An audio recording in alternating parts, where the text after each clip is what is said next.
You're listening to the extended version of the Mark Who 42's Universe podcast. Mark Who 42 Universe. Hello, this is the doctor. No, not that doctor. This doctor, Robert Picardo, the emergency medical hologram from Star Trek Voyager. And you're listening to Mark Who 42.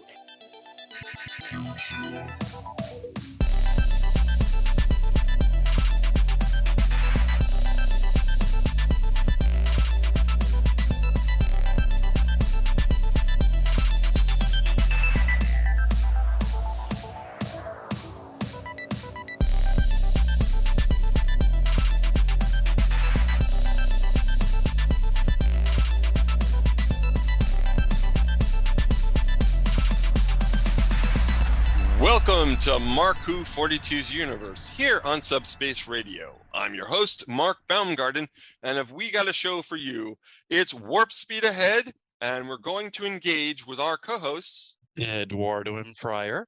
Hey, Ed. Mark, Yeah. Vicky, are you guys ready for Frontier Day? Well, yes, I've been preparing all week. Me too. I've got the salute and everything. You can't see it, folks, but okay, never mind. Who else do we have? Vicky Jakubowski. Hi, Vicky. Hi. How's it going? It's going pretty good. It's not snowing. That's good, because you know it's excellent. May. It's May, and it better not be snowing. Oh, we've had snow as late as July, please. Wow. Yeah, here's the thing you got to understand about Reno weather, Mark. Don't look at the calendar and go, it's May. It's not supposed to be snowing.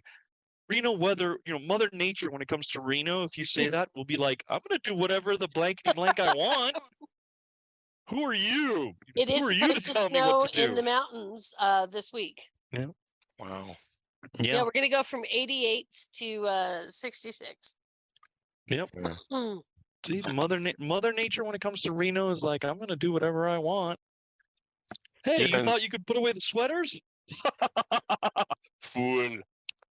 And South Florida, it's just hot, hotter, and hottest. Ole, ole, Thank you. I was waiting for that. Well, I'm glad you waited. Yeah. Usually I cut it off, but I gave him the entrance for this one, and he took the ramp. All right, folks, we are doing a show today, as you heard from my little teaser in the introduction. We are talking all about Star Trek Picard Season 3. Yes, the final season of Picard. And we're going to let Ed run the show again today, like he did with last week's Star Wars Mandalorian. Ed, take it away, warp speed. I'll say it again. Yeah. I'm not too proud.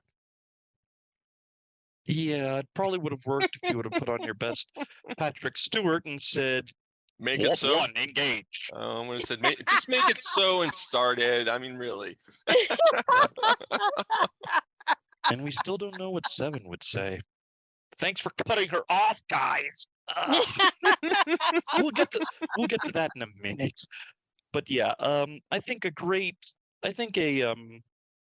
actually the name of the last episode of Picard is probably an apt way. The last episode, it's called The Last Generation, and yeah, in many ways, I mean, I was about to make a joke that we could call this, Picard Season 3 / Star Trek: The Next Generation Season 8. Yeah. I'll give you that. I'll take that. It's and by the way, I say that, I do not say that I don't say that negatively. I love this season. This season, before it even started filming, they announced that the final season of Star Trek Picard would be a next-gen reunion. Everybody was coming back. We'd already had Brent Spiner, Marina Sirte, and Jonathan Frakes come back, but and Brent Spiner came back first as Data, and then as another member of the Soon family. But Worf and Geordi, who both, LeVar Burton and Michael Dorn, expressed interest in coming back. Fans wanted them back, and we got it. We got the whole next gen crew together again for one last time. Something I gotta say, looking at it, especially after the last episode, I feel like this. And God, I hate to say this, but I feel like this, this thick the sins of Star Trek Nemesis. Gotcha. Nemesis was not, I think, how anybody wanted the next gen crew to go. No. And this fixed it. This was like, okay, we're gonna give him one last ride. We're gonna give him a proper last ride. They're gonna go out in a blaze of glory. They're gonna go out in a bang, not a whimper. They're gonna go out in a blaze of glory, and they did. Yeah. And yeah, it's great that the season started with the return of Dr. Crusher. Yeah. We got to see her back, and then we got a surprise. We got the surprise of Jack Crusher, the son of her and Picard. Yeah. I have to admit, the entire my jaw dropped when I thought, well, we found him, and then the fact that it got revealed that Jack is Picard's son. And I just have to say, though, I was concerned the entire season. I was like, please don't have this be another fake out. I remember you said that to Please. me. Yeah. Yeah, please don't have this be I a thought fake about out. that too, and I was concerned Please about don't- that. Yeah, please don't have this be another thing where, it's like with Jason Vigo in that episode of Next Gen. Please don't have this be a fake out, and it's like, ha ha, we used cloning technology and, this to give you a son, and it was all a trap. Ha ha, Picard. Ha ha, Picard and Dr. Crusher. Yeah, I am so glad that it turned out that, nope, he's his natural son. Yeah. And then also it was just so nice to see after we had in Generations the revelation that Picard's nephew and brother were killed. Yeah. And Picard was all about how the family line is just donezo. So it was nice to see that, no, let's give Picard, let's give Picard something, let's have him have an actual kid. Let's have it that the Picard line was going to keep going. And going. Because, it looked like maybe not. Yeah. Yeah. Yeah, no. I have to admit, there was a part of me, like, I was trying to figure out, like, how old is Jack Crusher? And are they going to actually, like, use the fan theory that the reason Dr. Crusher was not around for season 2 was that she was giving birth to their son?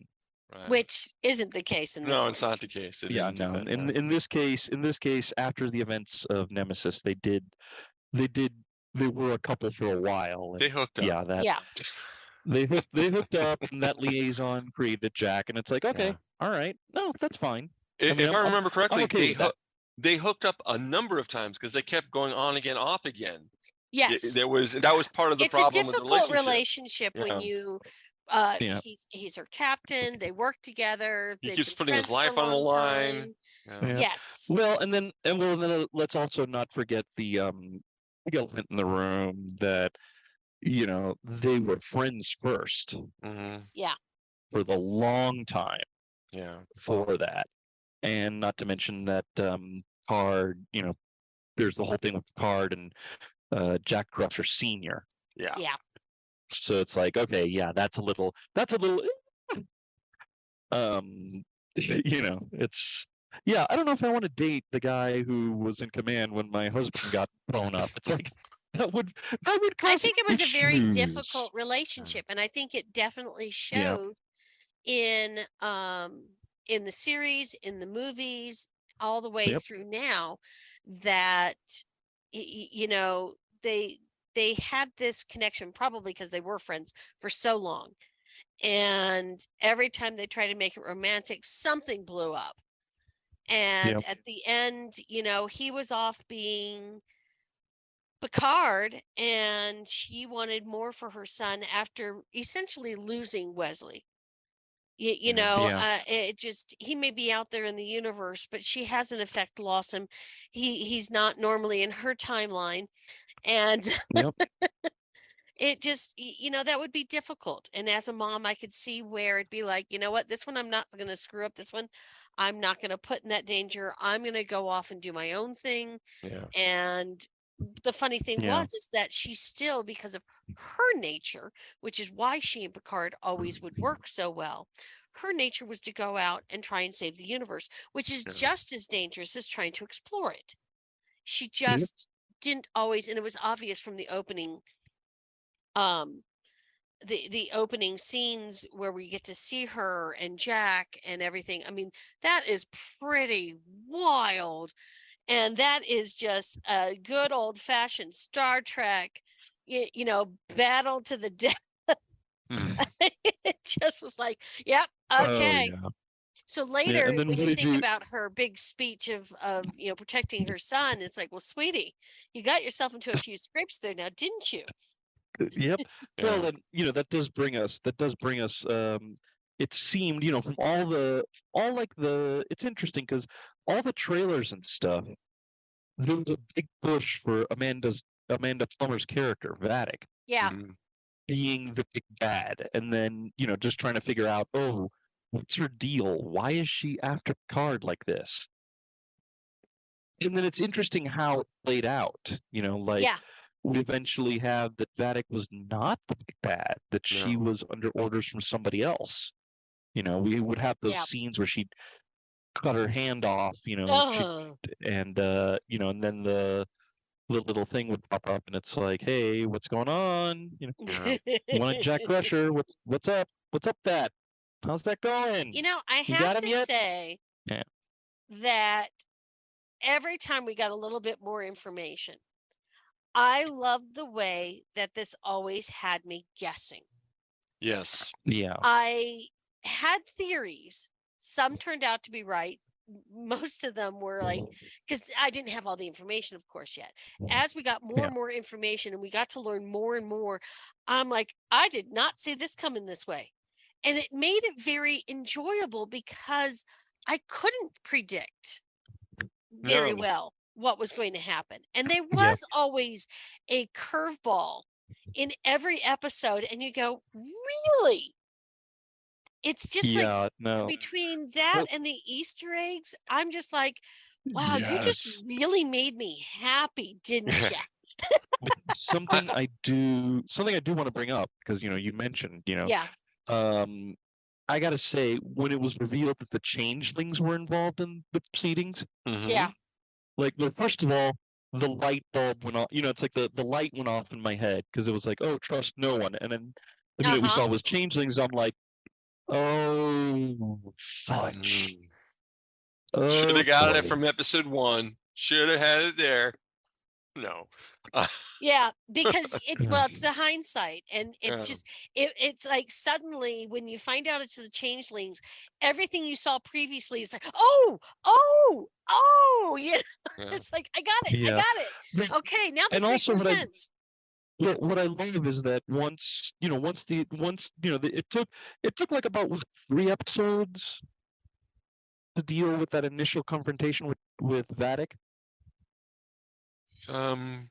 Yeah, I think. Yeah, I think so. Yeah. It was like about 3 episodes, where you had that the whole thing in the nebula, and this whole kind of trying to deal with Vatic, and Vatic just being too, like 5 steps ahead. Like when they fired everything at her, and she just opened up that warp, that wormhole weapon, and it's like, great, we just fired on ourselves. That was pretty cool. I think the effects and the action. Not to mention, really I mean, cool. if you're gonna cliffhang, that's a great cliffhanger. Yeah. But it just took, it a while. It was just so.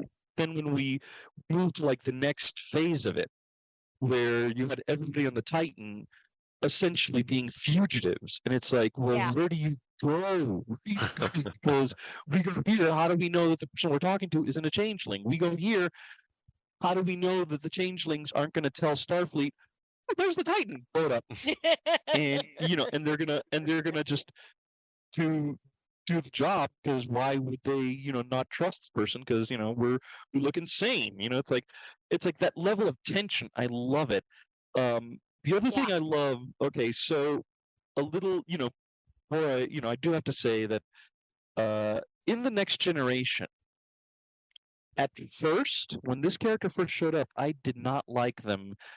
I'm still not a huge fan of them, but I've developed an understanding. Like, as I've gotten older, I said, oh, okay, I think this is why I don't like them. So there was the two-parter, Chain of Command. Right. I originally was not the biggest fan at all of Captain Jellicoe. I was not a fan. I thought he was a massive jerk. I'm still he not kind of was. He was. Well, He was. here's the thing. I'm still not a huge fan of Jellicoe, but I understand now. He's the tough boss. Yeah. It's like, it's not that he doesn't care about anybody, it's that he has to be tough. So it's like, okay, he's a jerk, but it's like, okay, I get it. Not a fan, but I get it. Same thing. This was a character that I definitely wanted to make sure we spoke about. Same thing with Captain Liam Shaw. Oh, Titan. Shaw. I It's ended like up when he loving him. first- Oh yeah, no. When he first showed up and he was like telling Picard, no, and here Picard and Riker, and it's like, well, okay, and he just, it felt like there was this level of sarcasm and just Yes. general, and the fact that he was, and the fact that he was like, as soon as he started giving Seven of Nine grief, Mm-hmm. and even calling her Hanson, Yes. and just Refusing a lot of people her. are saying it's like the equivalent of dead naming somebody. Yes, it is. And not respecting her as her, and it just you did you looked at this guy and you kind of wanted to smack the smile off of his face. Although well, the he other thing had is a that point with the away missions and the deaths and the And he had a good trouble and- backstory reason to be yes. upset. See, I was just see, Mark, I was just going to get to that. Okay. Sorry. Because like as he's like ragging on Picard, ragging on Seven, and then it's like a part of me. I looked at Trish and I said, "This guy's a survivor of Wolf 359." I thought that too I bet you originally. anything he survived Wolf 359, and he's got a beef. And lo and behold, that scene on the holodeck, on the holodeck version of the 10 Forward Lounge, it's like whammo. Call me a beta Z, because I read that. I read that like a book. Yeah. It was that indeed was the case. He survived Wolf 359, and he was bitter about it. And it's interesting the look on his crew's face, the look on their faces as the crew looks at Shaw, and it's like they're just like, whoa. Just the shock on their faces.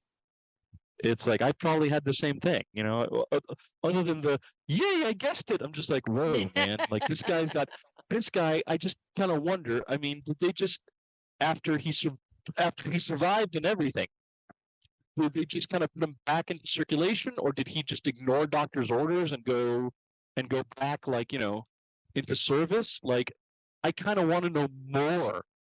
Like, give me everything, please. And I ended up liking him because this was just such a complex character.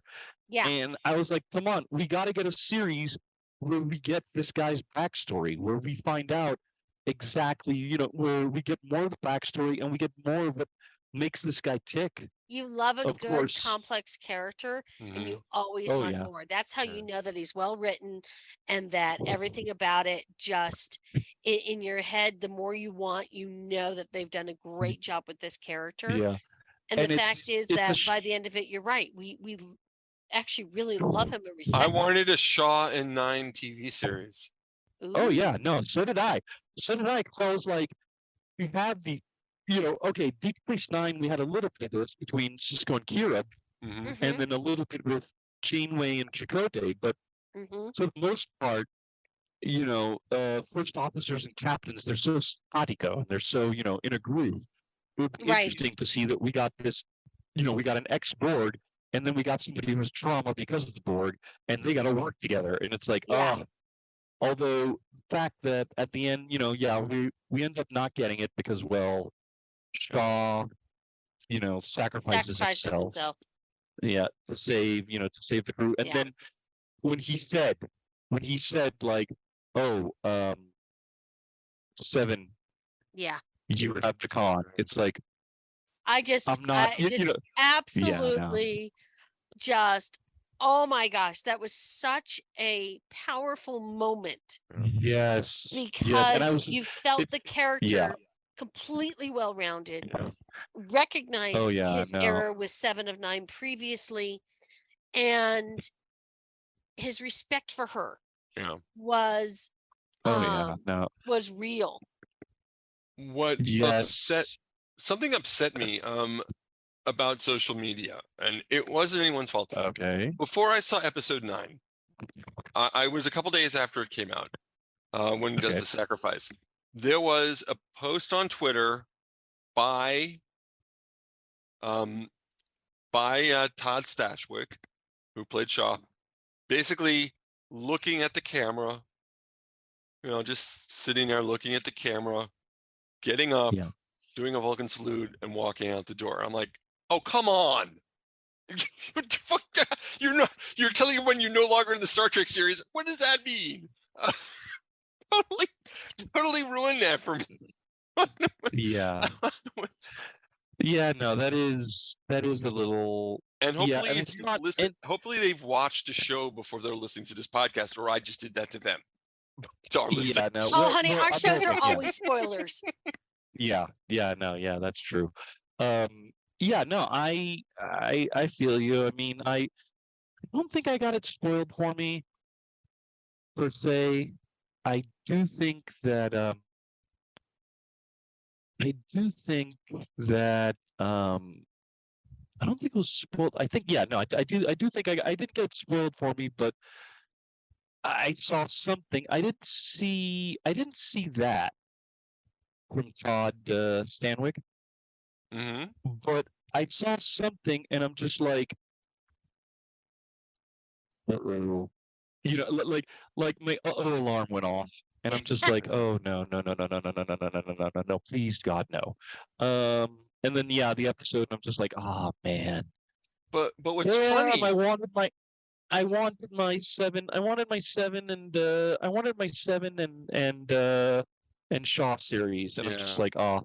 That said, though, I think something that cushioned the blow for me was that final scene where we had 7 and, first of all, bringing Tuvok back. Yeah. Yes. Like, well, first we had Changeling Tuvok, and then I saw Tim Russ went on social media. Yeah. Tim Russ went on social media and said, I did 2 episodes as Tuvok. This was 1. And I'm just like, okay, so come on, let's see real Tuvok. Let's see real Tuvok. And then finally, when he showed up at the end, I was just like, okay, yay, real Tuvok.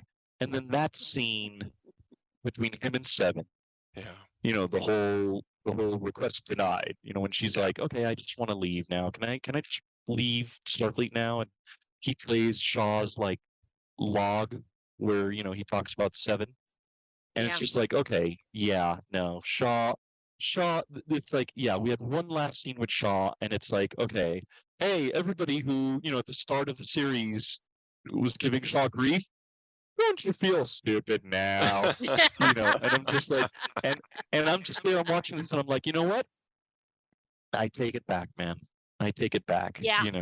That was beautiful. And the fact that he's just like, he's basically cutting through the, cutting through a lot of his PTSD. Yeah. And just being like, you know what? I got issues, but I got issues. I'm not, she's not my friend, but I recognize her, what she can do. Yeah, exactly. And it's just like, you know what? Yep. All right, you got me. I think a lot of people have got me. I think I respect a lot of people, and I respect our audience here on Mark Who 42's Universe. Respect them enough that we're going to tell them we're going to a commercial break. Sorry, guys, but we're going to a commercial break. When we come back, we're going to talk more about Picard series or season. I guess it's an American show. Season 3. Season Season 3.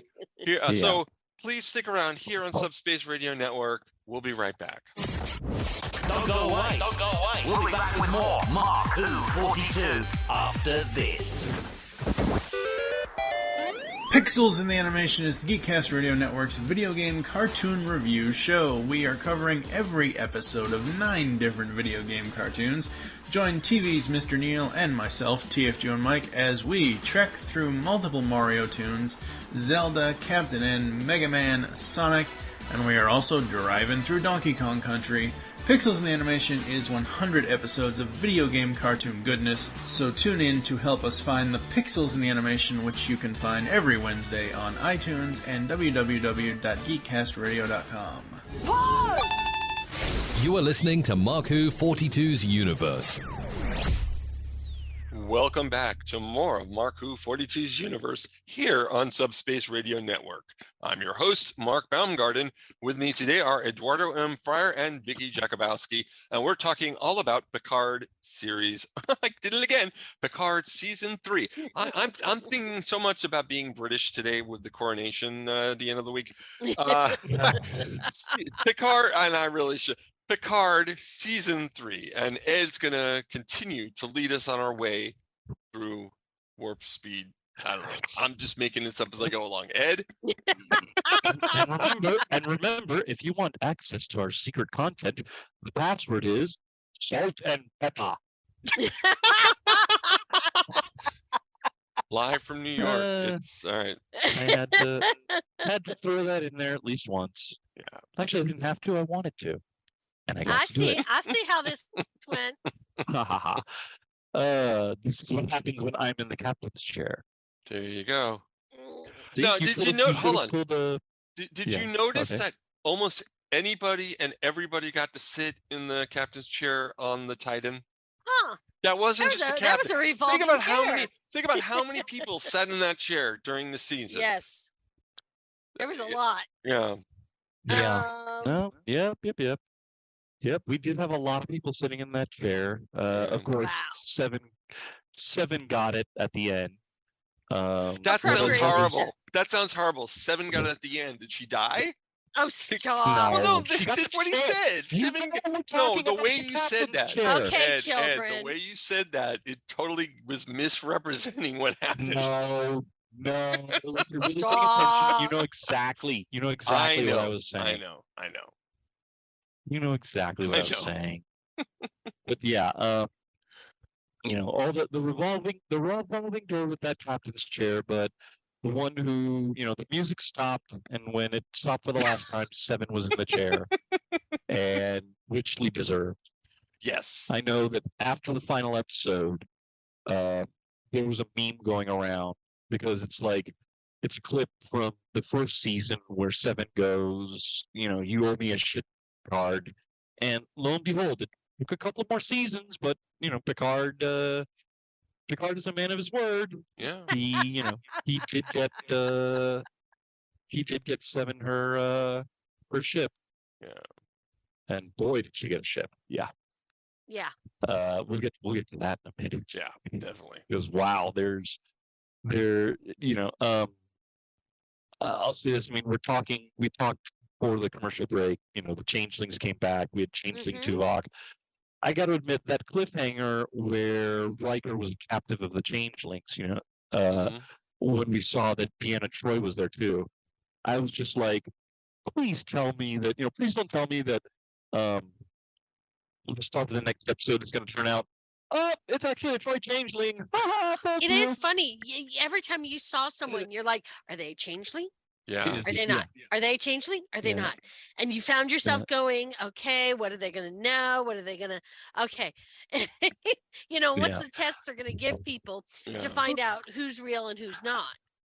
Yeah, especially since one of the first things to up the ante was revealing that the Changelings have found a way around Starfleet's detection grid. So it's like, crack. Okay, we can't even do that. can't even do that, anymore. That's been, Yeah. that little bit has been taken out, and it's like, darn it. No. Darn it. Well, it was never a good test to begin with, No. to be honest. Testing the blood was never a good thing. We already knew in Deep Space Nine that test was already not working well. And then Sisko's dad had gone on about equating it to the blood tests of ancient Earth. And it's one of those things that I like the way that they dealt with the fact that it was never a positive thing. It was a negative thing. And although it was born of, it kind of makes me think about some wars that have happened throughout human history where things have happened that we now look back on and we regret to end a war. But what was the options? What could we have done differently? Hindsight's 2020. And looking at what we did to the changelings as a federation, and the horrible torture that they were put through to turn them into essentially a weapon for them. It was a fascinating storyline that ran like a current through the entire series, and it was very powerful and very moving, even when these particular changelings were clearly hell-bent on revenge. You still felt for them. You still hoped that maybe at the last minute they'd get some sort of catharsis and be able to move forward. And it was kind of sad when Amanda Plummer's character perished into a million pieces, unsure if she'd ever be able to come back again. My husband and I were debating about whether or not if she was broken into a million pieces in space, would she ever be able to connect again? Maybe, maybe not. But still, it's just the fact that she died never having realized something beyond her revenge. Yeah. No, it's cross streams here with another franchise. In the movie Batman Mask of the Phantasm, Alfred does tell Batman, he's like, vengeance blackens the soul. Yes. Right. So, and it's just, she went whole hard for vengeance, and getting jettisoned into space, freezing up, and then, shattering like like an icicle running into a moving car. It's like, it's an unfortunate end, she just went all in. Yes. She just went out. She was just like, nope, I'm not, this ends when I get what I want and the Federation's do. That's the only way this is going to end. And it's like, okay, you play that game, and it's, chances are that's what's going to happen. You're going to, the end is not, it's not going to be, it's going to be that, you're going to, And it's but of shame. course, then there's the more great, complexity of it, that it's not just the changelings, that the changelings are so bent on revenge, or at least this subgroup of them are. They're so bent on revenge that they hook up with the Borg. The Borg. Oh, I'm sorry. waiting What? for that to happen. Waiting, because I mean, how do you do an end cap to Next Generation without bringing the Borg in? You had to. And something that happened made a lot of sense when they were saying, when Picard was saying, they were saying like it never really left him, that it was always a part of it in him. Because during Next Generation, he always had that like voice in his head. Yes. And so he definitely had something in him. But and then I know that he passed that on to Jack, his son. Yeah. But I want one of you scientists out there, or maybe one of you two, to, in layman terms, explain what was going on with the transporter for all those years. What did the Borg do? Because I understand it, but not completely. Can either of you? Well, I think I understand it, Ed. Okay. I understand it. What happened with the transporter? Yeah. is that first of all, one of the big mysteries at the start of the season was that the Changelings broke into the Daystrom station, where Section 31 keeps all of its hidden top secret goodies, and stole something. Yeah. We later find out that that something was the original organic body of Captain Picard. Right. Was it still had, or it still had like Right. nano traces of the technology. They Right. took that, put that into the this universal pattern for Starfleet transporters, Right. so that anybody who uses the and they arranged it so that anybody under, I think it was what, age 25? Did they say? Yes. Yes. Yeah. Age Before 25. that last part of their brain was fully functioned, so everyone under 25 Yeah. would be able to So- be controlled. The board. Yeah, controlled by the board. So basically, if you never use the transporter, those nano codes would be in you. Right. Yeah. So, like for example, if all three of us are over 25, we can use it even if the codes are inside, we're not affected. Right. But like, let's say there's your stepson Sam, Mark. Okay. Yeah. He is. I'm going to take a guess and say he's under 25. Yes. Yes. Okay, so he would be affected. So, But like, then my that's how son, that who's over 25, Would not. would not. Yeah. Yeah, no, just like my little sister, she has two toddlers. They would be affected. Right. Okay. So I'm it's sorry, I'm like, just that's how picturing that toddler works. Borg. Yeah. Well, we did. Well, remember the first appearance, we did see a baby Borg. Yes. Yeah, we did. Yes. I remember that. I remember that. And in Voyager, we did see like child Borg. Yeah. Yes. We did have Borg kids, so that there is a precedent for that. Yeah. But moving on, I do, that does bring us, Geordi came back with this season, Yeah. and we did get to meet his two daughters, one of which was played by his real LeVar daughter. Burton's actual Blonde, daughter, yeah. which was That was so yeah, cool. that was really cool. And I love that you had this, dynamic. I love the dynamic that you had, one daughter who was at her dad's side, not exactly agreeing with him, but at his side. And then you had the other one who's off, doing the exploratory thing like dad did back in the day. And I just love how the two, like, he's all hot to trot to get, that daughter on the Titan off. And she's like, no, Dad, I'm not going to abandon my buddies because, you're getting all freaked out, with what's going on. And then, the other, and then of course her sister, like, sorry, it's gonna get you. Sorry, let me talk to him. It was interesting. And it is interesting also that for something that's supposed to be this celebratory reunion between, with the next gen cast, that it wasn't simply just Picard walks into the room and everything's like, yeah, let's do it. Yeah, okay, final frontier, yes, I'm gonna get out of this, I'm gonna get out of sitting here in the museum and we're gonna go Picard called, he answered. Yeah. That's the way it is on when you've got a team that worked together for that many years and went through that much danger together. But Vicky, what I'm saying is, it was interesting that Picard called, Geordi answered, but it was still like, dude, I'm like a dad now. I'm I got other responsibilities. We got other responsibilities. Do we really need to go into this?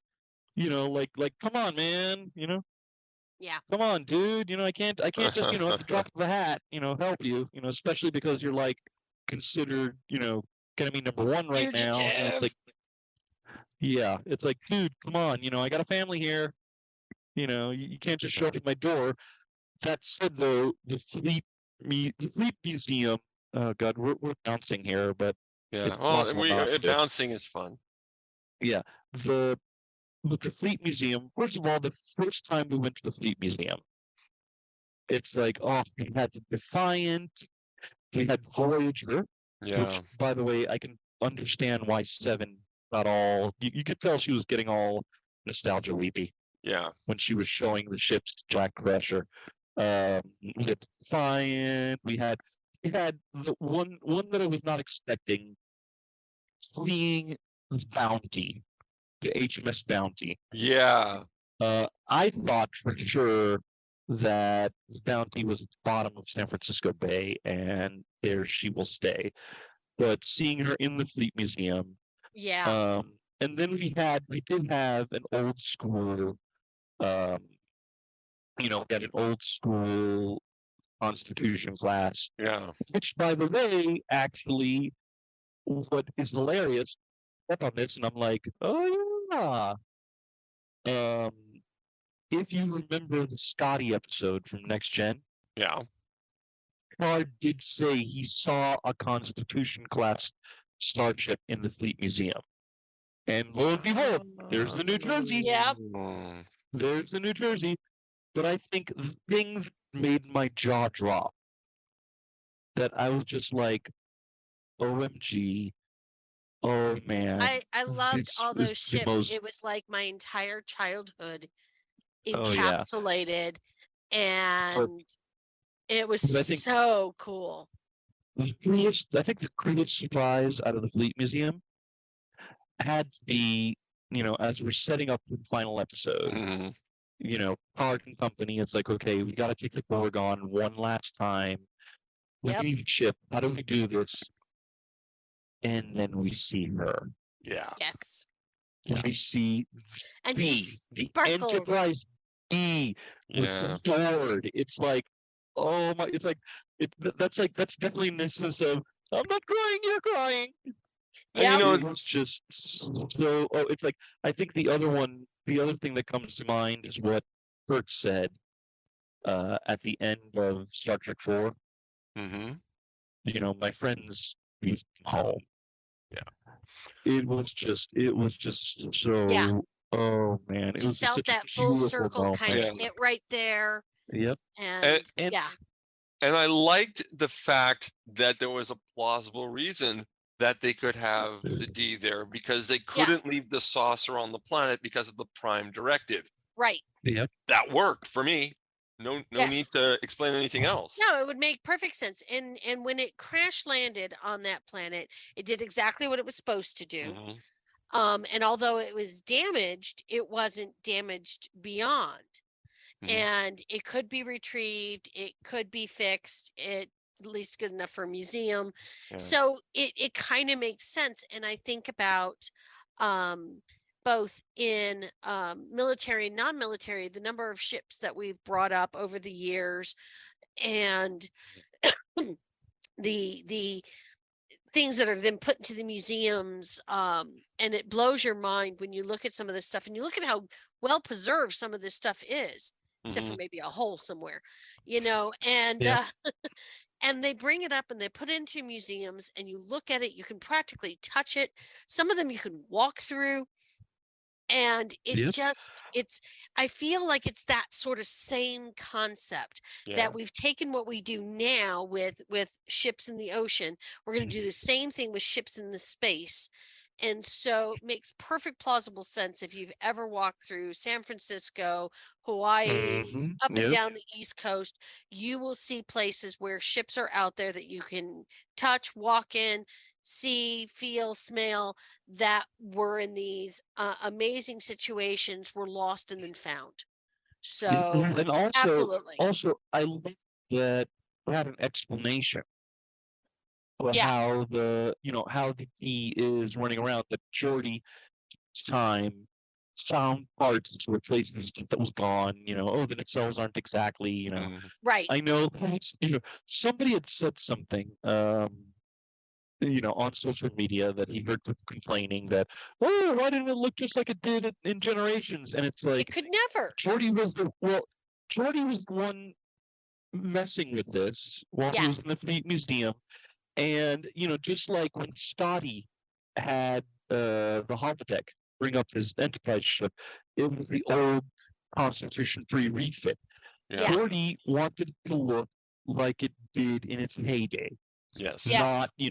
Not with the darkened lights and the extra stuff. It's like, no, this is the Enterprise D during its Yeah. heyday, when it was on its original his first 7 And years. that makes sense. You think This about is when how- people yeah. restore cars. Yeah, It's a Yeah, museum. Even if for you God's try and sake. get original pieces, it's exactly. never going to look exactly the same because it wasn't the same this and the Mhm. same that.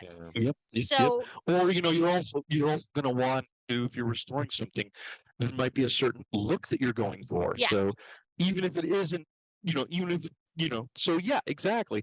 And by the way, I have to agree with card. I missed the carpet. I missed the carpet. The carpet was probably, you know what?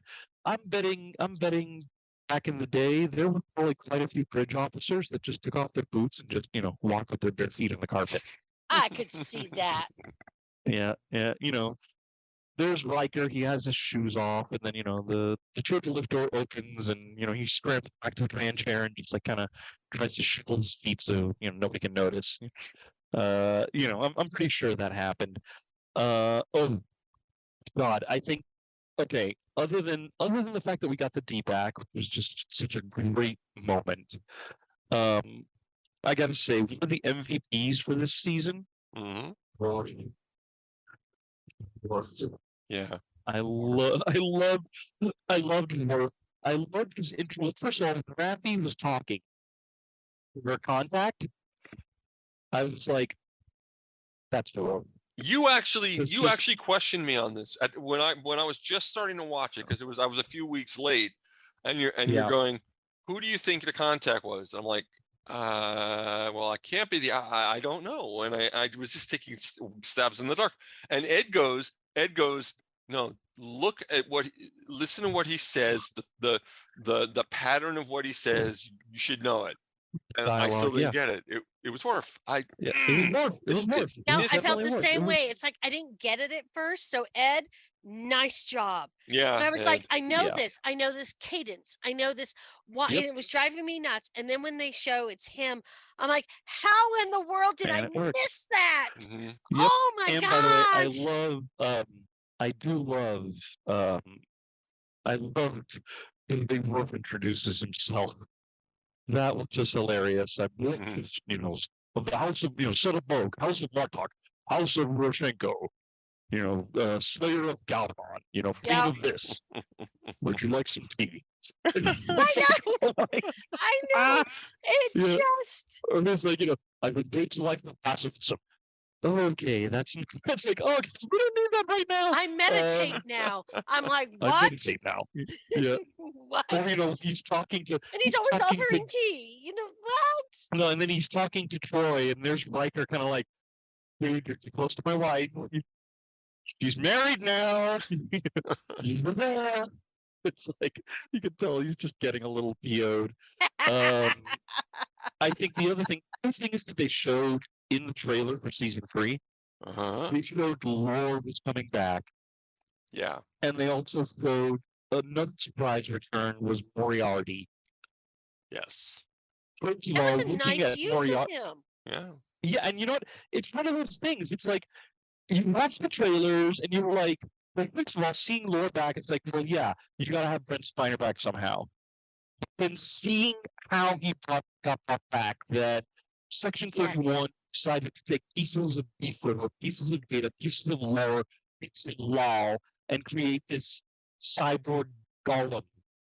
And then Yeah. just the mental battle as Data tries to assert himself, especially that moment where he's with Lore and you see the thing honoring Tasha Yar, and he brings in Spot and all this. It's just Yeah. that's I was like, okay, I see now. And then getting Data back, it was just Yeah. like, yes. And by the way, I have think he has one of the most. I think that Brent Spiner has one of the most hilarious lines, other than Worf introducing himself and ending it with like, "I made some chamomile tea. Did you like some?" Other than that, I think the other funny line goes to Data, where he and Geordi are talking, and Data's like, "The chances of success are incredibly high," and Geordi going, "Could you be a little bit more positive?" To which Data responding, "I think I quickly." Just like, okay, that's funny season right there. There you go. Okay, there you go. Funniest line. Boom. And then the Moriarty thing, that he was this Mhm. security AI. I thought Yes. was just So perfect. And then and then of course how that leads into the revelation of Data. Yes. It's like he's like it's constantly going back and forth. It's like, yep, you're still alive, dude, and you're in hell. Yes. I have nicer to tell guy. you that when he was giving his memories to Lore, and I was very emotional. It was just so emotional. It's like, oh my gosh. That's just, it's so much. And my husband's like, oh, he's tricking him. And I'm like, I was so busy getting tied into the memories and my memories. And I'm like, oh my gosh, he is. And then you see where it just, that is a logical, well thought out, subversive plan that worked so beautifully. Because you knew, I mean, Data had to win. He had to. Yeah. Because otherwise we'd have changed the whole nother way. So well, now see, that's the interesting thing. When I, heard this season was coming up and that it was going to be the capper, the end, I was under the impression, okay, they could kill someone off because, they're ending it. So I kept waiting for someone to get killed off. Worf gets stabbed. Okay, he's gone. No, he's still there. Data, no, he's still there. I kept, trying to think, when is someone get killed? And, I wasn't disappointed at the end, but I was surprised. Oh, they didn't go. So that means it may not be the capper. They could always do more, which, they were saying they weren't going to, but they could. Well, they could, but I like the fact that it wasn't about that they didn't kill somebody off. They didn't, that like even though this was the last draw of the next gen crew, that they did not go and kill someone off, because you can have that last adventure, and have it not be that it has to, it has to end in death.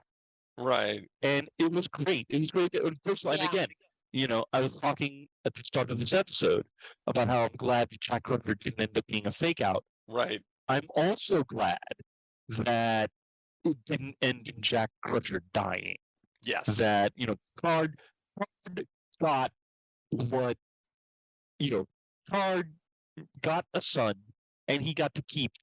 They didn't have to, because I can't help but feel they were in the hands of somebody else. Right. This would be an emotional beat. You'd have the whole full circle thing, and Jack Crutcher would end up dying in the hand. End up dying. Sacrifice himself to save everybody from the Borg, and just they'd end on that note. And I'm glad that they did not. Like, it's okay to have a happy ending. It's okay for the capper to be, we're good now. We're good. The day is saved, and they do get to ride off into the sunset. And you know what, guys? On Subspace Radio, we're going to ride off into the sunset. Oh, yeah. And we didn't even get to talk about the post-credit sequence. Well, you know what? If you want to find out about the post-credit sequence, what happened, if you want to hear more about what we have to say about Picard Season 3, please go to our podcast, the Marku 42's Universe Podcast, available on Audible, Pandora, all around the interweb thingy, and listen to the extended version of this show. My name is Mark Baumgarten. We've got Eduardo M. Freyre and Vicky Jakubowski. Don't go away. Don't go away. We'll be back with more Marku 42 after this. Hello, geeks and geekettes. I'm Steve Megatron, and if you're looking for a podcast that covers a vast array of geeky topics, then check out Altered Geek. Altered Geek covers superheroes, Star Trek, pop culture, comics, film, television, animation, gaming, tech, and more. So check out Altered Geek and get altered, get geeky with the Altered Geeks every Friday on iTunes, Stitcher, Google Play, SoundCloud, Blog Talk Radio, and the Geekcast Radio Network.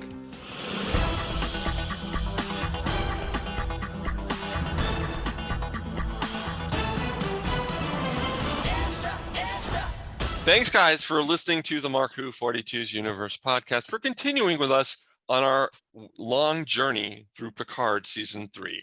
I'm your host, Mark Baumgarten. You know the rest, yada, yada, yada. Eduardo M. Freyre, yada, yada, yada. Vicky Jakubowski, yada, yada, yada.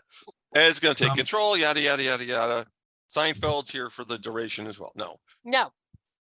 No, this is a Star Trek Picard Yes. episode, not a Seinfeld episode. If you want to do Seinfeld, we can put it on the schedule, but no, we're not doing Seinfeld. I know that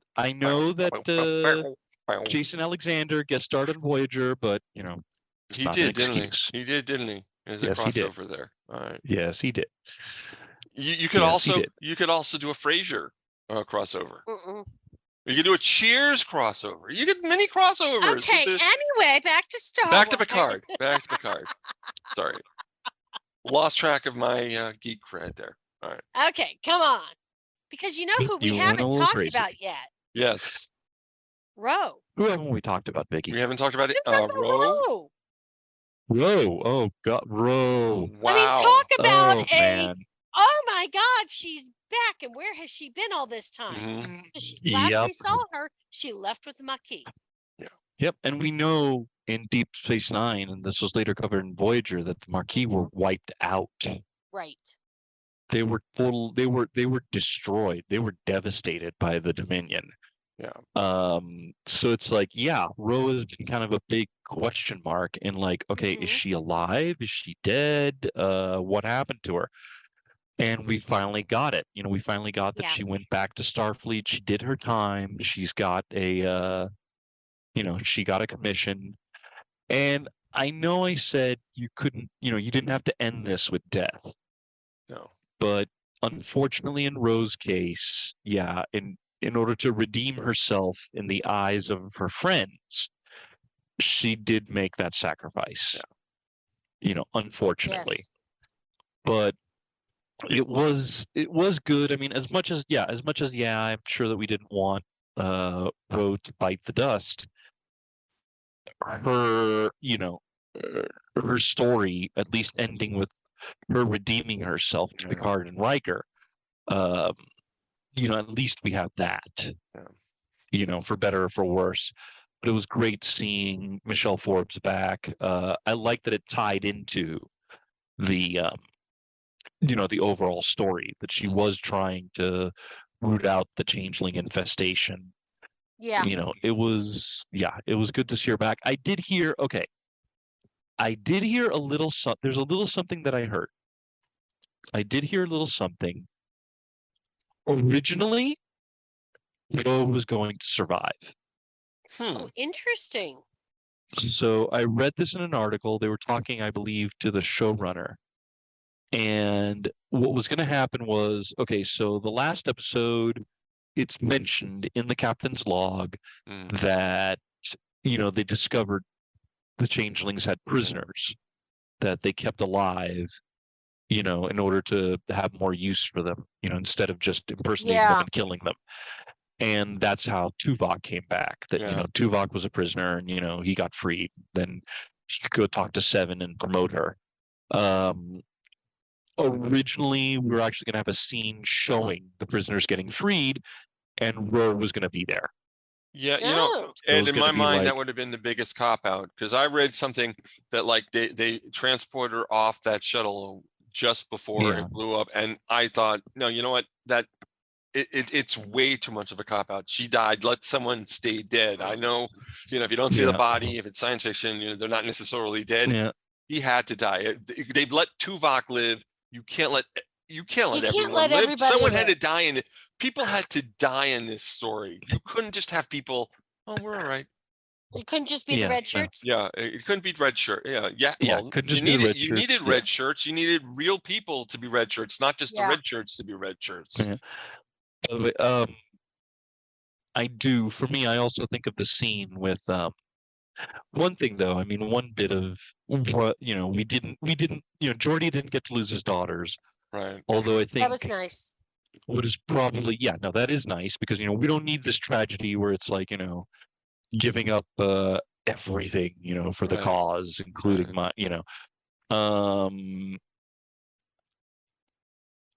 I think also that one thing, though, is there's that sequence after the Borgified Starfleet, after they get freed. I like that you have this moment where one of LaForge's daughters, is on the bridge of the Titan. she gets freed, and then just the look on her face. Like, she goes and she gets a hug from Seven, and the look on her face, she knows what she's done. Yeah. And she is just like, it hurts. Like, she knows what she's done, and she is not happy about it. She's not happy. She is not okay. And it's just, wow, that was like a brief little thing, but that brief little moment is just so, it was just so good for like a brief little moment. And it's one of the things, because there's been a back and forth about whether or not we're getting a new series, we're going to get a new series that will focus on, hopefully Seven, Star Trek Legacy, Seven and stuff. Yeah, Legacy. Yeah. It would be great that if it does continue, that we get more with that, with the ones who were freed from the Borg influence, having to deal with, how do we deal with the fact that we killed some of our fellow crew? We almost destroyed the thing we love. Yeah. It would be interesting to go more into that. I would be very interested to see more of that. So, here's hoping Legacy does go through. If not a series, then at the very least, maybe a film. Right. To pick up on some of this stuff. Look at the aftermath of things like that is so Exactly. important, because as Star Trek is the cerebral one, and it is also the more military one, in that you see, although, more recent years, Star Wars has started to add, you see a lot more of the military hierarchy and all that in some of the TV shows. Starfleet, even though they say that they're explorers and they're not necessarily military anymore, they really are. And it becomes important that we kind of look at that sort of thing the way that we are in real life right now with real militaries, that we're acknowledging that these things happen, and we need to look at how do people grow, how do we become a better society, how do we become a better federation. Mm-hmm. Because we've now had a couple of times where we've nearly blown ourselves up from the inside out, thanks to other influences. How do we all survive and look at each other? And it's the same way that Shaw looked at Picard.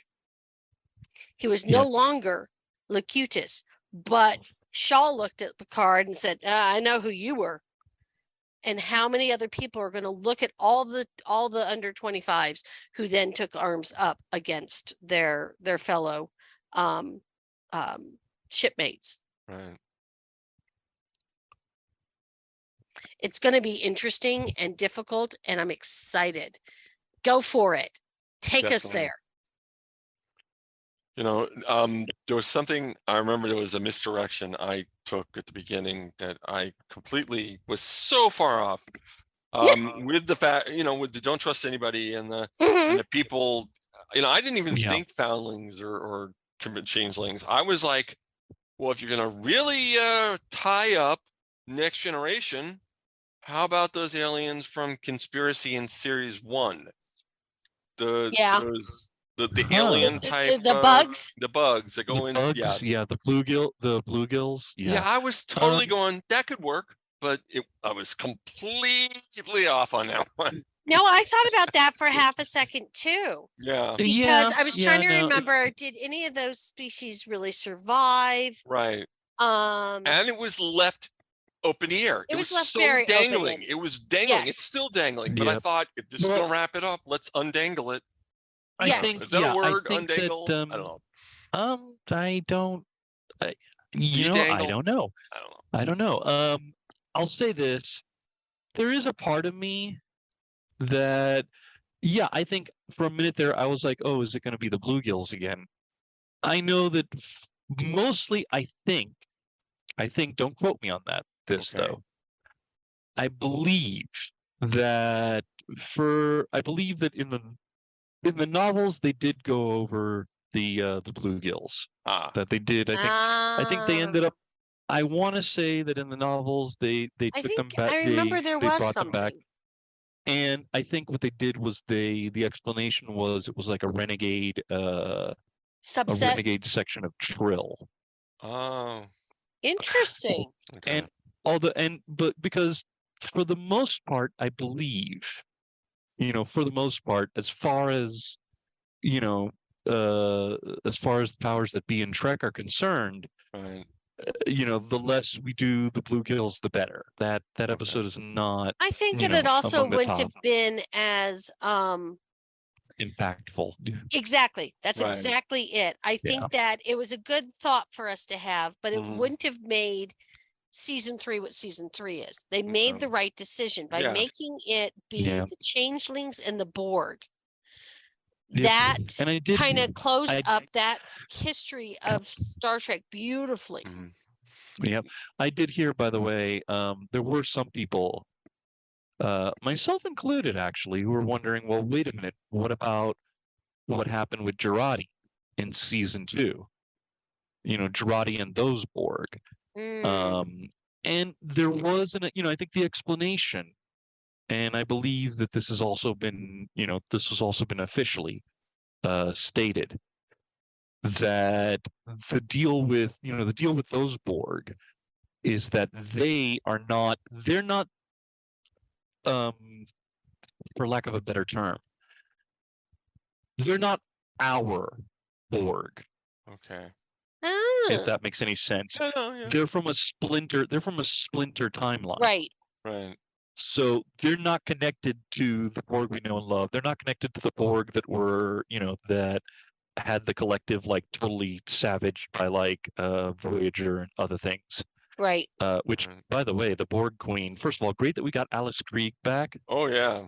To be the Borg Queen for one last time, but whoa, lady, you need to get to a beautician or something, because you're that not, was freaky. That was your worst good, nightmare, Borg Queen. Oh yeah. But I have to tell you, I really liked the whole way they did it. The fact that basically the Borg were sacrificing themselves for the collectives, which is why you had some Borg that basically were bone only. I appreciated the fact that it was kind of narrowing down things more and more and more, so that they could keep it going long enough to again exact this revenge. Yep. And to finally be in control and to exist again. Which is interesting, because when you think about Borg, they really try to say that they're not emotional, but they always have been. The emotions of the species that they have assimilated still were in there.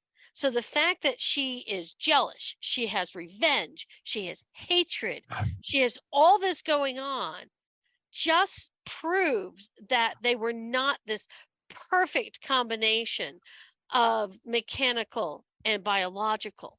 They never were. And it's why they were scary. They were awful. They were horrendous. They did horrible things.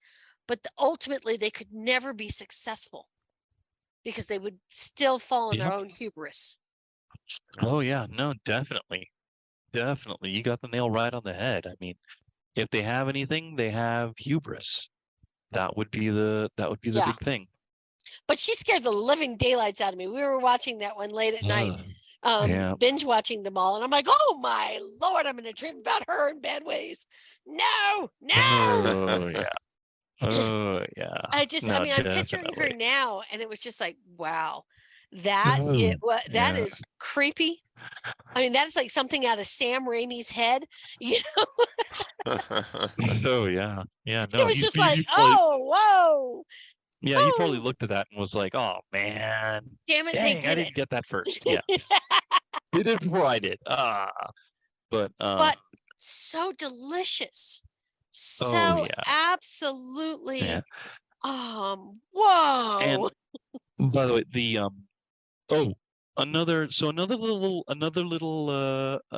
there was another return. I think I know what you're saying. I think I know what you're saying. Yeah. And actually, her appearance had a bit of dark irony. Although there is something I may give everybody a ray of hope if they hadn't heard this yet. So we did get, when Frontier Day festivities started, the Enterprise F showed up. Yep. And it was under the command. Yep, it was under the command of Elizabeth Shelby. Yeah. Shelby came back. She's an admiral, And she got the and Enterprise. she got the Enterprise, and she got to lead the Frontier Day festivities. Now, unfortunately, this was right. This was like right when the Borg sprung their trap, Yes. Yeah. and it looked like Shelby paid the price. You know, Yes. we last saw her getting shot twice in the Mhm. chest. Yeah. So it looked like Shelby had been killed. Again, the showrunner comes out and does put a ray of hope, while not Right. out and out confirming things. He does say, "Did you see her die? Did you see her like disintegrate? You saw her get shot, Yeah. but it cut off." Yeah. So there is the possibility that Shelby is alive. One of those Possibility. one of those who did not get killed by the Borg. Yeah. Yeah. So so the irony of her getting taken out by the Borg might not be as might not be as certain as it looks. But it But I still mean, again, was. this And is- then it was yeah. it was one of those things that for half a moment it was like, hold it, Shelby. Hold it. Don't we know that, Shelby? Yeah. And it was my Yep. husband was like, don't you remember? And I'm like, oh Yeah. And it's ironic. Best of both worlds. Yes. The yeah. It was Borg story. absolutely appropriate. Yeah. The fact that we got Shelby back, and then ironically another thing with the Borg. I have someone yeah, who came back that I'd like to bring up. A gentleman who got his revenge on the animated series. Walter Koenig. He Oh. was in this. He wasn't in the animated series. They did not Yes. hire him for that. Yes. They hired him for this to play what? His grandson, Anton? I think his grandson. Yes. Yeah. I think actually son. Are you sure? I thought okay, maybe You it's a know- son. I think everything that I've seen puts Anton Chekhov as being Pavel's son. Hold on though. Remember, McCoy at the beginning of Next Generation was over 100 years old. That means Yeah. that means there's at least 130 years between the original series and where we are now. So it almost has to be grandson, doesn't it? Yeah. Well, No, except they it's said okay. They something do say about him being the son, and I thought that Okay. was off on the timeline too. Yeah. But then again, maybe they found another way. Or Okay. he Yeah. had one of those No, kids at it's- 110. God. Yeah. Okay. Yeah. I mean, Okay. it's and and we May- don't even may know that how happen old in real Anton life. is. Yeah. We don't even know how old Anton is, but I No. believe, and I think he said something in his speech where he warns people off Earth. Mhm. He does say something like, "My father has said ... So Yeah. Yeah. you know, I don't know believe, where I heard grandfather. I heard grandfather somewhere. it might just be that some people assume grandfather grandson, but yeah, it's ignoring the fact that we Okay. do have instances where Trek characters have gotten older than 100 Yeah. something. Yeah. And who knows, maybe, and also, I mean, you never know, maybe Pavel followed Scotty, in that he somehow found another way to get to the 24th century Pretty big without coincidence age. there. And there's big debates about what it would be. So there's a question among the people that, okay, if he had him when he was 156, it might make sense. Yeah. So I mean, there's Yeah, a huge okay, I'm sure debate that can out happen. there I'm sure that in can the happen. official. Also, I mean, here's the thing: is Anton supposed to be the same age as Walter Koenig? Right. Or is he Because, supposed to we don't- maybe Younger. he's 100, Yeah, maybe. and Yeah, then exactly, it actually starts exactly. to work better. Yeah, Because exactly. Because if he's over 100, isn't he like what was he the chief admiral of the entire fleet, or was he like he was president? the Federation president. Yeah. Federation president. yeah. I was trying to remember what the He was heck the his president title of the was. Federation. Yeah, he was president of the Federation. So yeah, it could make sense. It could make sense that he could be like significantly older. Mhm. So it is, it is within the realm of possibility, but that was a great cameo. By the way, a great nod to Star Trek 4, because his speech is almost verbatim like the one that the Federation president in that one gave. Yes. Where he's like, avoid Earth at all costs. There are so many nods to various yeah. movies and TV shows. I love it. Yep.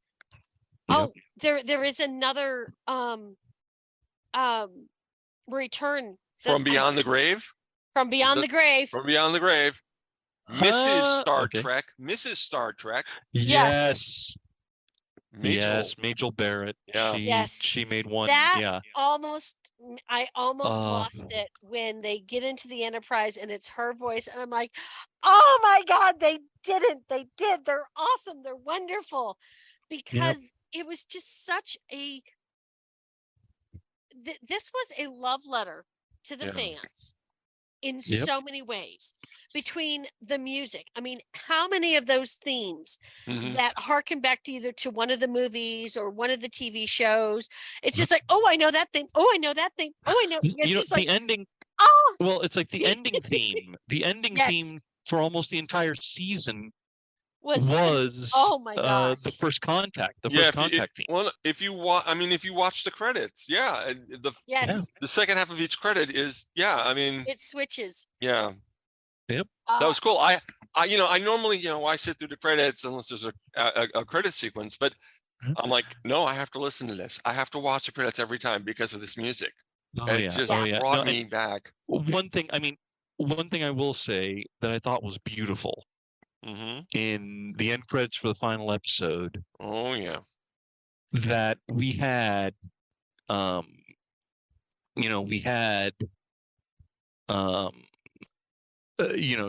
replicated the shot from the last episode of Next Gen. Yes.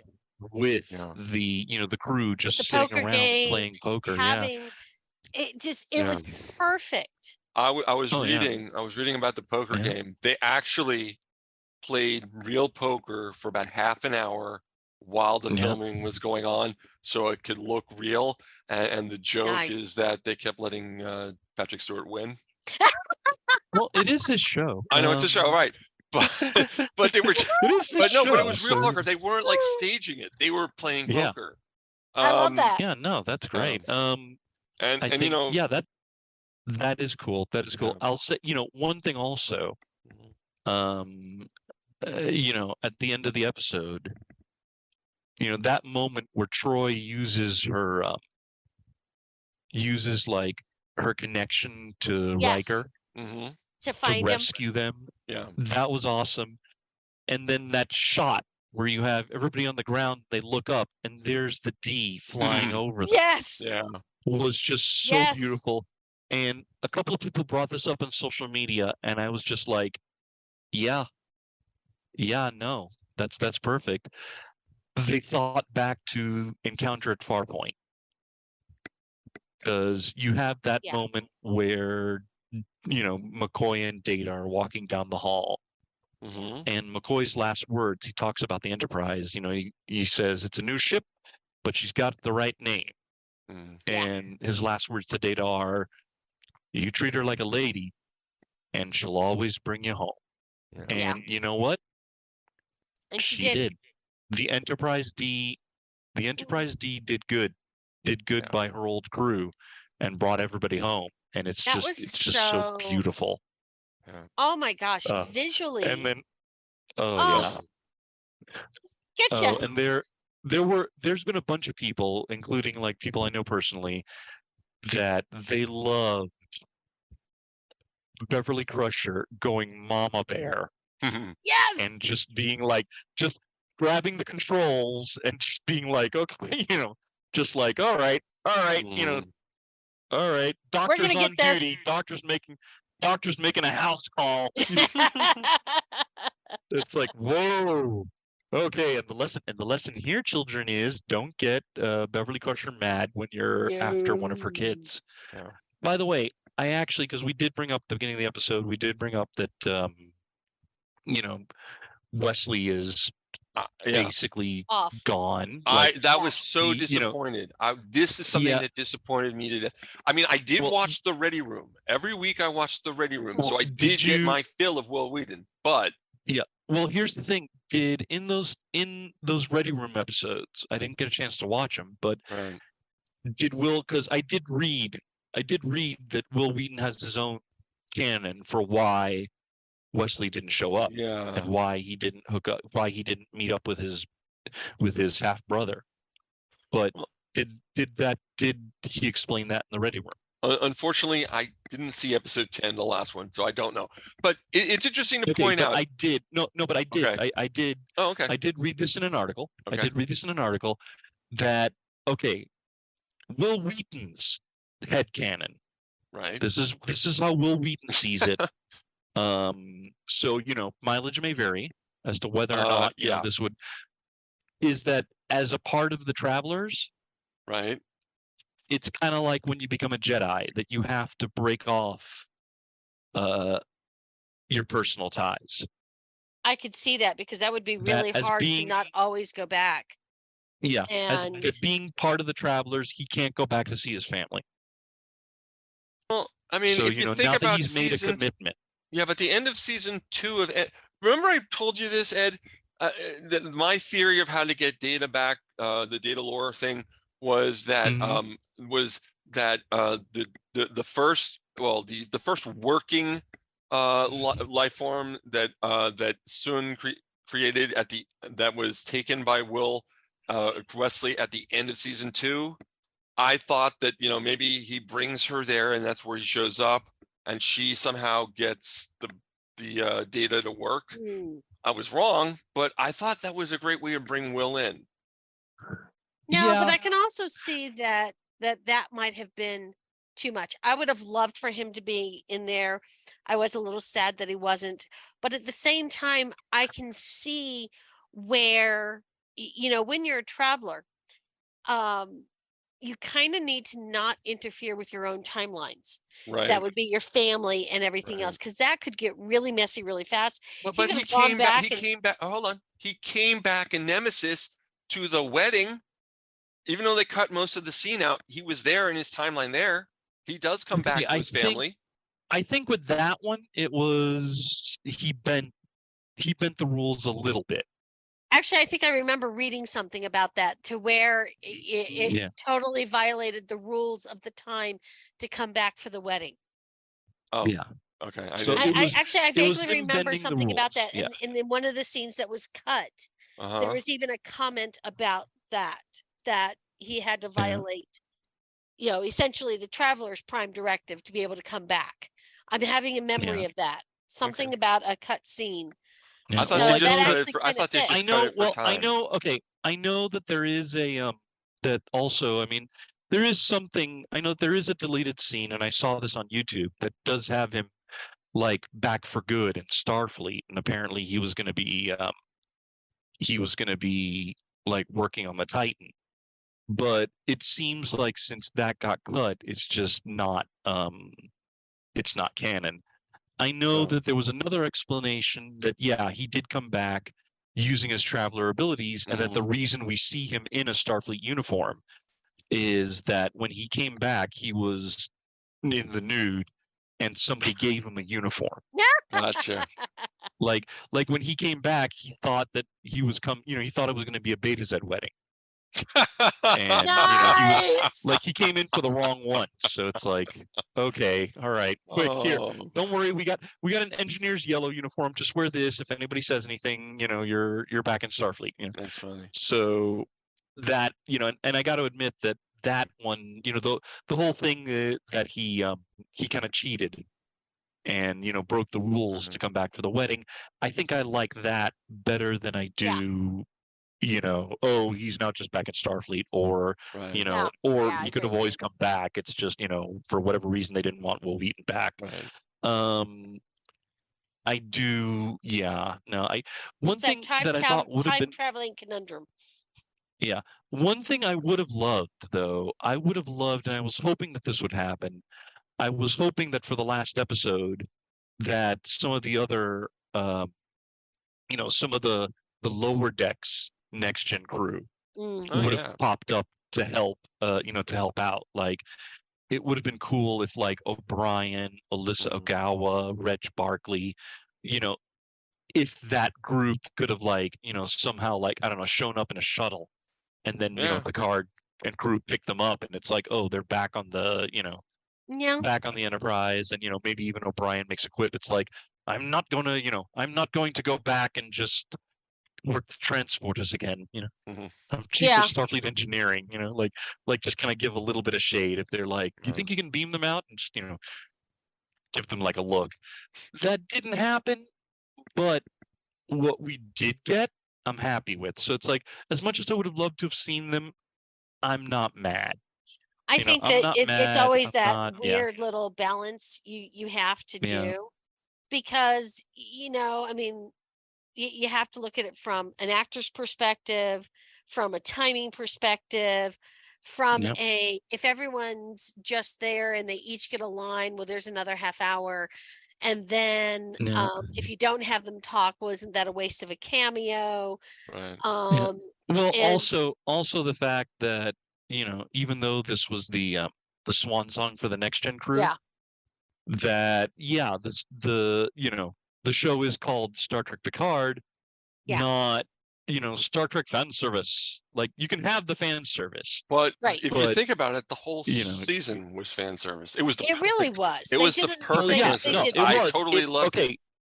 It was, but with the story. in this particular case, the fan service served the story. It wasn't just that's true. Pulling somebody. It wasn't pulling somebody out to be like, "Hey kids, remember this character?" Right. It's not popping in and going hi and then bye. Yeah. Yep. No, so I think that's why it worked. I think you're right. Yeah. And then and hey, you could always, if they do like another series that takes place in this time period, you could always have somebody pop up, and you don't even like, you could just with like one or two sentences, it's like, oh, the D was back. I would have loved that, but I was stuck in an escape pod, right? On the lunar surface because the USS Florida got blown up. USS Florida got blown up by the Borg, and we had to jump in an escape pod. I'll say that. So I mean, something we haven't covered yet. I mean, we have mentioned that Seven got the captain's chair. She got her happy ending. She got the captain's chair. She's back with Raffi. The thing we haven't discussed is the ending. She did not. Well, she didn't. Like, technically, she got to sit in the Titan's captain chair.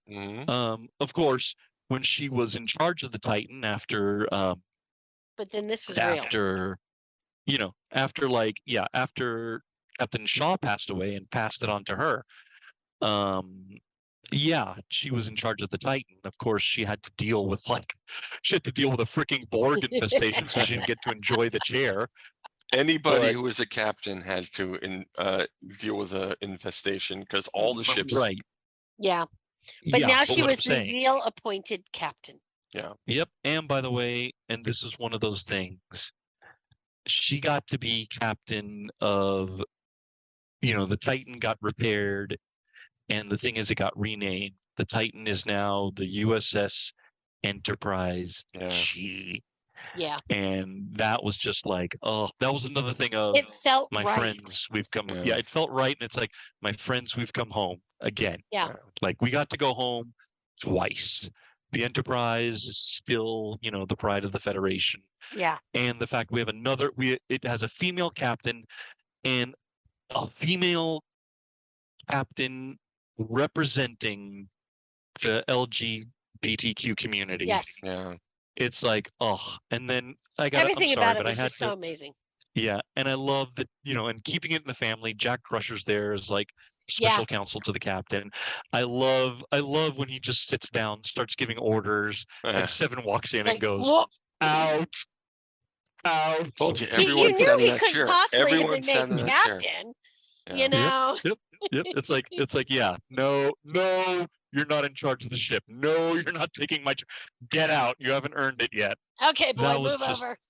Yep, that was hilarious. It was so we nice. do. You know what? We have, I think, one more returning champion that we haven't discussed. Well, I think we have to pretend this is the that we're closing the show for this guest to come on for this announcement. No, I don't think so. I don't think so. I don't think we have to pretend. Right. I don't think we have to pretend. Thanks for listening. I know. Well, no, I know that you. I know that you want to end it, but come on, dude. I mean, yeah. No, we don't need to pretend. I want to post ending credit on our show for once. No. We can do that in other ways, man. Okay. All right. But yeah, Picard season 3 does have a post-credits scene, and dang it, just when we thought he was done, just when we thought we didn't have to deal with him anymore, we got a scene where a certain someone comes to Jack Crusher. Because it's not linear. And it's like... Time is not linear. Time is not linear. Yeah. Basically, okay, that's a little bit of a hint. We talked that Wesley couldn't come visit him for reasons. If you go by Will Wheaton. But yes, but someone else never follows the rules. Yeah. Yep. And in this case, I guess the family, keeping it in the family, as Jack Crusher gets settled into the Enterprise G, Q appears. I know. It's like, what? It's like, what? When he appeared, I'm like, son of a. I was like, son of a. I know, that's exactly what I did. Son of a bee, man. He, I thought we were done with him. And well, but he reminded us that, we small-minded humans think everything's linear. It's linear. And it's like, and I'm just like, you cop out. You cop out bastard. Yep. You can't use the time travel excuse. But yeah, he said that it was things aren't linear, meaning this was probably freaking timey-wimey stuff. Yep. But the fact that he says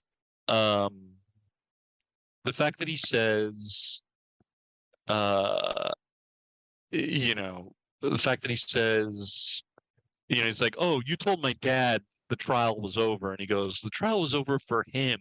And I'm just like, oh boy. See, that is one of the reasons why I really hope that we get a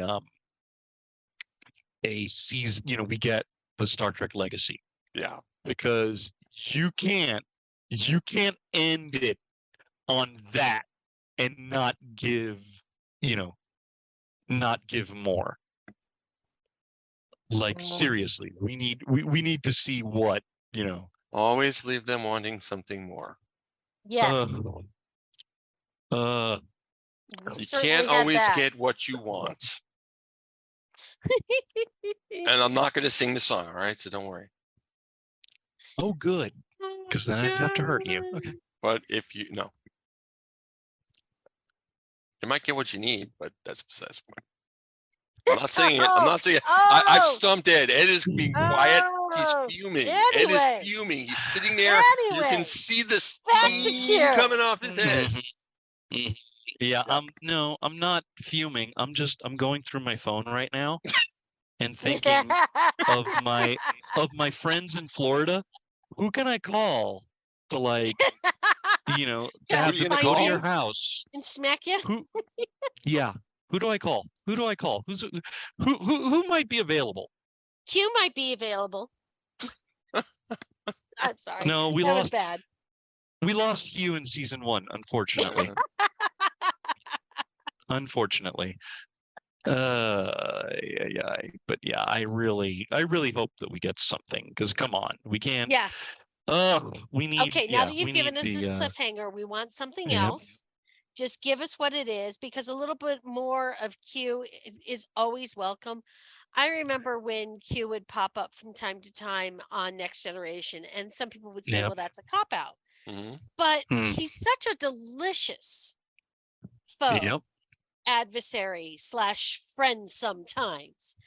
He was one of those characters that, frankly, no matter what was going to happen, it was always going to be fun. And then you may question a lot of things when he goes. But I don't know, he's just such a lovely foil. And it will be interesting to see, will it be as good with Jack Crusher as it was with Jean-Luc Picard? Because it will be really interesting to see. Well, it would be interesting.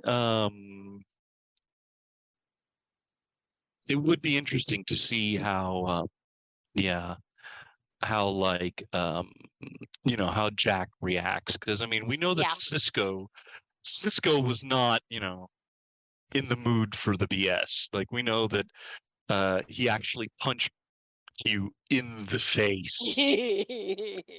So it's like, it kind of makes you wonder. It's like, okay, so what's going to happen when what's going to happen when when Jack has to deal with Q? Like, is Q going to get another hit to the face? Because Jack is a little bit of mom and a little bit of dad, and mom never liked Q. But that was a very nice little twist at the end, because it was great. You were weepy-eyed. You were, you definitely were, doing a little allergy tech. And then you have that scene and you're laughing. Yeah. And you're like, yeah, this is going to be fun. So it was really nice for the emotional roller coaster it put me on. I think I kind of loved everything about it. Yes, there's always things you could change, but I nothing springs to mind like, oh, I definitely would have done this differently. You know what?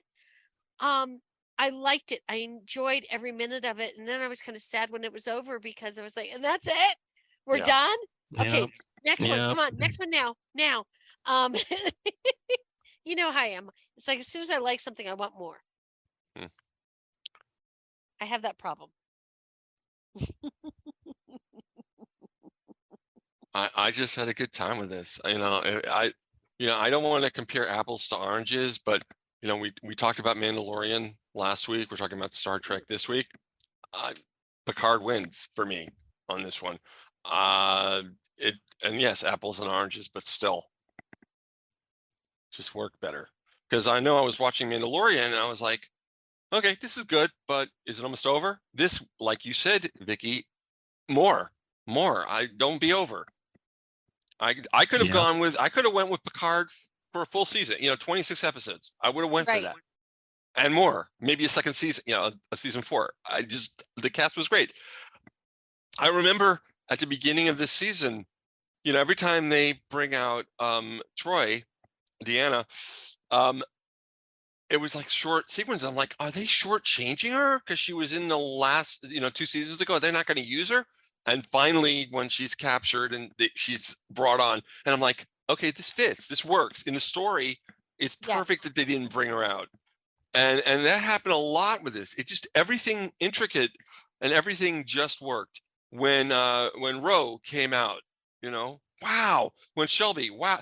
All these things that happened, like, I'm saying fan service and like to go with the story, but they made me want more and more and more. I wanted more people to show up. And I like the idea if we had Barkley show up. That would have been cool. Oh, put another episode and get the lower decks in. Yeah.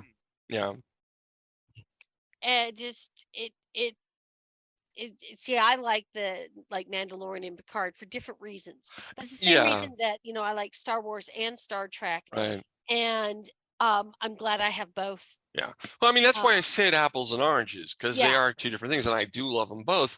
But if I, in the scheme of things, had to give one higher than the other, because in life, you say you like something more than another, I like this more. I like Mandalorian. Mandalorian was really good. I like this more. Yeah, I can see that. You can, only one thing can be the best. Well,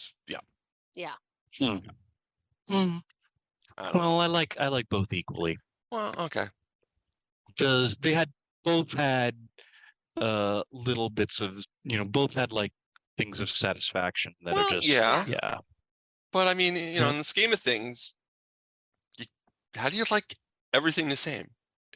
Something's got to be just a little higher. But sometimes I don't like ranking things like that. Okay. And that is what I'm asking to do. I am asking to rank. So let's drop that. And it's hard because it just, okay, this evoked this in me. This evoked this in me. Yeah. I had, and I binge watched both because I had to get a day when my husband was free. So I could watch it with him. And it just, oh my God, both those weekends were just insane for us because it was so, oh, look, they've done this. Oh, look at that. Look, it just blows your mind in different ways. Yeah. And I always have a hard time ranking my favorites because it evokes something different in me. Right. Did it make me laugh? Did it make me cry? Did it make me think? Did it make me feel nostalgic? Did it make me and it's interesting because in general, when it comes Star Wars to Star Trek, right, I could watch both of them all day long, any day, anyhow. And I can put those two together above all my other favorite science fiction. Okay. But even then, only like this much, because then like Doctor Who evokes that's different in me. That's my high level. And so when I look at it, I'm kind of like, well, if I had to pick one over the other, if I could only take one row of my DVD, thank you. I would really suck at that. I've always had a problem with that. So you could never be a guest on Desert Island Discs, is what you're saying. I would fail. Okay. Because I would have a hard time saying, what would I only take? I have to tell you this. We have this every time we go on a trip and we take DVDs because we listen to DVDs as we're driving. Right. And it's like, there's always got to be at least one Star Trek, one Star Wars, one James Bond, Nice. one comedy. It's so hard, and every time I'm looking at our pile going, I don't know what to do this time, and I can take like 50 movies. We're only going to watch like most of our trips are a day or two, so we're only going to watch a handful of them. But it's like, what do I take? What do I not take? What am I thinking? Oh my gosh, I'm struggling here. I go to the $5 bin at Walmart and I'm like, oh, look what they've got. Okay, we got this. And it's hard. Yeah. Let me backtrack a little. Okay. So I'm not going to really change my position, but let me explain more. Mandalorian, 8 episodes, satisfied. Yes, loved it. 8 episodes, good length, fine. Picard, season 3, 10 episodes, not enough. Nostalgia, crying, tears from my eyes. That's why I got more emotionally involved in Picard. And that's where I put my levels. That's why Doctor Who is, Doctor Who, the new Who, the Tennant and Smith episodes were so emotional. And that's why I put them near the top of my list of stories, though I do love Peter Capaldi. I remember when Jodie Whittaker was on, I did not get emotionally involved. And maybe that's why I wasn't that big a fan of that series. But I need an emotional content for my shows. And I did not get that from Mandalorian season 3. I didn't. And that's all I was satisfied. I enjoyed it. It did not emotionally lift me or make me. But that's the beauty of it. We're all unique, wonderful human beings. Yeah. And we feel things differently. And it's all okay. Definitely. Yeah, no, and I definitely have to agree, because it's like also, to be honest, I find that this whole thing of, well, yes, but did it emotionally resonate with you? And my response to that is, I had a good time. That's an emotion. And it makes me feel good. The emotional content makes me feel good. Right. It brings feelings to me that I like to have. Well, see, this is my thing. It's like sometimes I feel like sometimes it's okay. Right.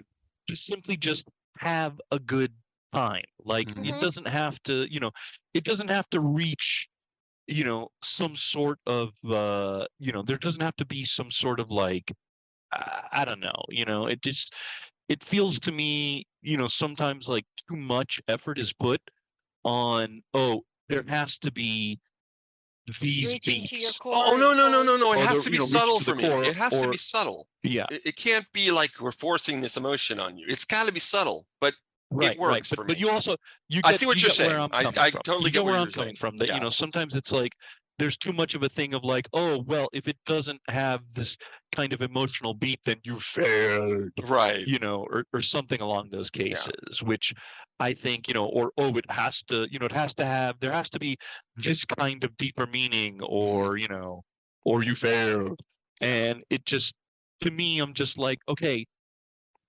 Instead of enjoying what you're watching, you're not enjoying what you're watching then, because you're looking for it to, you're looking too hard for it to hit these beats. Yeah. Now, I mean, honestly, if that is how you enjoy it, okay. I enjoy it that's to hit me from nowhere. Yeah, I mean, do. it's like everybody has their own criteria, but I'm just saying that, that's the thing. Everyone has their own criteria, and you shouldn't be required to try to always hit these beats in order to be, because I feel like there's too many that I've seen, where some people feel as if, the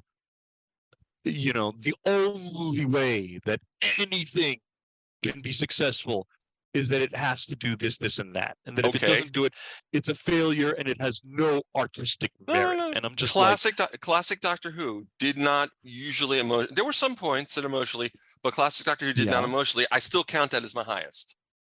So I don't need the emotional, but it's and good. also the emotional can be there. If you look hard enough, the emotional is there.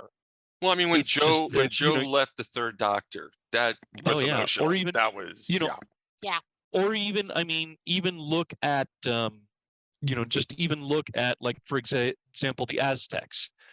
Now there are certain things about the episode The Aztecs that don't exactly age very well. Right. But having said that, there's also things about the themes involved, especially where it comes to the fact that we're dealing with time travel, right? And the idea of fixed points and all that. That to me is like, okay, see, that is what brings it. That is what makes it work. Yeah. Do we have cardboard sets? Sure. Do we have? Is the acting a little? Is the acting a little hamon? Sure. Yeah. Okay. But there's still some stuff in there that's like, that is worthwhile. That you can go, oh, this is why we're here, and this is what makes it work. Right. Because it's about that. It's not just, would it, in a perfect world it would be,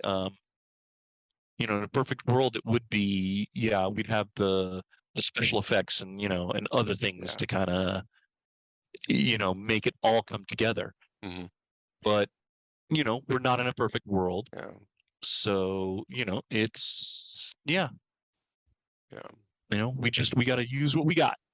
Definitely. Got to use what we got. Sometimes it works. Okay, well, guys, I think we're running out of time. God, we've been on for almost 2 hours. Wow, that's long show. It's a great thing to discuss. We had loads of fun. Yep. And we wish it would keep going. We wish it wasn't over. We wish there were more episodes. Well, there will be more episodes. There will be more episodes. Well, unfortunately, not a Picard. No, because unfortunately, we'll move on to another topic. Another topic. Yeah. Yep. I know next week we are going to replay a special episode for Mother's Day, because we are all at the end of that week we're all having Mother's Day, so we're gonna take, celebrate the Sunday that's coming up on the, what day is that? That would be what? The Mother's Day is on I don't know what Mother's Day is. Mother's Day is on the 14th. So yeah, from the 8th to the 14th. I was going to say, you better check the calendar and find out, because to be honest, if you miss it, I think you're probably going to have some harsh words thrown your way. Sad note, I really don't have anyone to celebrate it with. Unfortunately. I mean, I have some people I could, but the original gangster is not there. Oh. So yeah, the week of the 8th to the 14th, we're gonna have a Mother's Day, and then I'm giving everyone off on Mother's Day, so we're gonna be on repeat from the 15th to the 21st. On May 22nd, we will have a new show for you. We hope you come and listen. Those dates are for the Subspace Radio premiere. We on this extended podcast always start a day later, so the new show on the podcast extended will be May 22nd. We hope you come by. Any final words from the gang, from my fam? You know what? No, I mean, I think I've said everything I wanted to say, and I did want to reference that, treat her like a lady and she'll always bring you home. And I did that. So I'm satisfied. Yes, you did. Yeah. I very pleased, very much enjoyed this, and slightly wistful that we have ended a chapter, but that's okay, because they're going to come up with some new chapters that we don't even have. We don't even know where it's going yet. We can't wait to find out.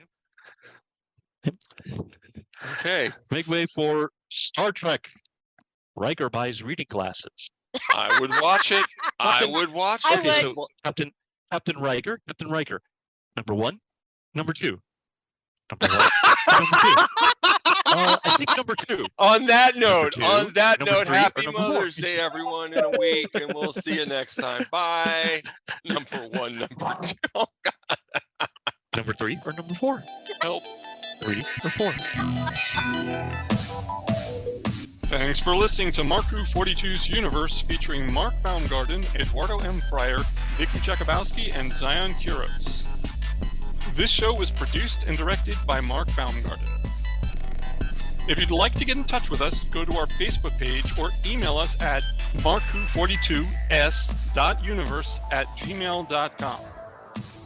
Our radio show airs weekly on Subspace Radio Network at www.subspace.radio and on iHeartRadio.